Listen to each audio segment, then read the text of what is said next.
There was a queue of people outside of the gates of heaven. Each person was asked the same question: why do you think you should be admitted? The first person in the queue, a very religious man, said, "I studied the Bible every day." "Very good," said the Lord. "However, we'll have to carry out an investigation to see why you studied the Bible. So please step aside for a moment." The second was a very pious woman who said, "Lord, I said my prayers every day without fail." "Very good," the Lord answered. "However, we'll have to see if your motives were pure. So step aside for a moment." Then an innkeeper approached. He just said, "Lord, on earth, I wasn't a very religious man, but my door was always open to the homeless, and I never refused food to anyone who was hungry." "Very good," said the Lord. "In your case, no investigation is needed. Go right in." For the last 3 Sundays, we've proclaimed excerpts from the 25th chapter of the Gospel according to St. Matthew. With this Sunday, we see clearly what must take place in the delay until Christ's second coming. We must take up his work of shepherd and be equally tender and caring of each other. There is no other way into the kingdom of Christ's glory. The parable in today's gospel is among the most dramatic in the New Testament. It's a powerful way to end the liturgical year, because throughout this year, as we've read the excerpts from the Gospel according to St. Matthew, Jesus has told us and shown us what he means for a disciple to be. To ensure that the message is crystal clear, Jesus shares with us a version of the Last Judgment. He is saying that these are the things you must do to be admitted to the kingdom. It is in this manner that you must serve one another if eternity with him is to be attained. Many of us may be in for a big surprise as to who will be among the blessed at God's right hand.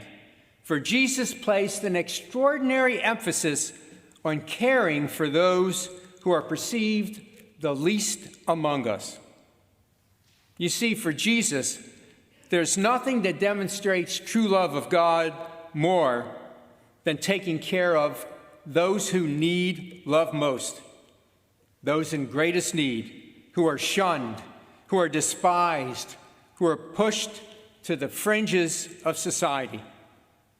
What can be more important than taking care of those really in need? You see, Jesus identified himself all the time with the have-nots, with those diseased, those who were outcast. Not that he ignored those commonly recognized as good people. For as we hear in today's gospel, Jesus welcomes them into the kingdom precisely because they are the ones who care for those whom no one else wants to bother with. Jesus is driving home that those who achieve goodness are those who have learned the one lesson that supersedes all others. What is that, you ask? Well, the woman, man, or child sitting next to you is Jesus Christ. The man, woman, or child in the supermarket line, on the way to class, or on the street is Jesus Christ. No matter who or what they look like, no matter who they are, no matter what they have done, Jesus Christ dwells within her or him, even if they don't even realize that. Now, as you know very well, amongst the greatest saints in the church, the one most admired by those who don't share our veneration of saints is your own Francis of Assisi. He is loved and admired by many non-Catholics precisely because they see in him the radical, the root embodiment of Jesus Christ. He believed in every fiber of his being that God is present in everything and everyone without exception. It is this reality that will ultimately save the world. And with what's going on in our world and our country right now, boy, do we need it now more than ever. The simple lesson is that God is within you, within me, within each and everyone and everything in life. If we have not learned that the reverence we owe to all is the respect for the divine in all, then we shall indeed die, not just a physical death, but a spiritual one as well. You may recall that when Francis was dying, he asked his brothers to strip him naked and lay him on the earth surrounded by his followers. His body was pressed to the earth he loved so much and gazed heavenward to the kingdom he yearned for so passionately. Francis brought together in the humbleness of his naked body the reality that the human and divine meet in this time and in this place, in you and in me. If you look for Jesus and don't find him in me, then you're lost. Our prayer should be for the grace to recognize in all the presence of God, beginning with ourselves. You and I are called upon to establish God's kingdom on earth. This task should not be looked upon as either unattainable or simplistic. But first, the story about Albert Einstein. At the time he developed his theory of relativity, he came on a tour of the United States. Now, this was before the internet and cable TV and all these other things, and a lot of people didn't know what Einstein actually looked like. And he had a chauffeur that would chauffeur him from one place to the other, where he would give a little talk. One day, the chauffeur was driving him to the next spot when he turned to Professor Einstein and said, "Sir, I've heard your speech so much now, I think that I could give it." Einstein, being the devilish person that he was, thought this might be a good trick to play. He said to the chauffeur, "This university doesn't know for sure what I look like. So, when we get there, you give me your chauffeur's cap, and you introduce me as your chauffeur, and you give the talk."